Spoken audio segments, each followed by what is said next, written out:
پرانے شہر کے سنتوش نگر میں ایک اسٹوڈنٹ کا قتل کی واردات پیش آئی۔ ریاست تلنگانہ کے دارالحکومت شہر حیدرآباد کے اولڈ سٹی کے علاقے سنتوش نگر اویسی کالونی میں نامعلوم افراد نے 18 سالہ محیط پر حملہ کر دیا، جس کے نتیجے میں محیط کی موقع پر ہی موت واقع ہو گئی۔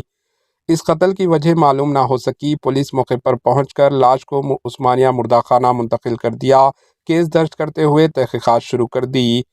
اس خبر کی اطلاع پا کر مقامی مجلس کے MLA ظفر حسین معراج نے عثمانیہ اسپتال پہنچ کر مقتول محیط کے افراد خاندان سے ملاقات کی اور پولیس سے مطالبہ کیا کہ قاتلوں کے خلاف سخت کارروائی کرے۔ Bureau report AHN news.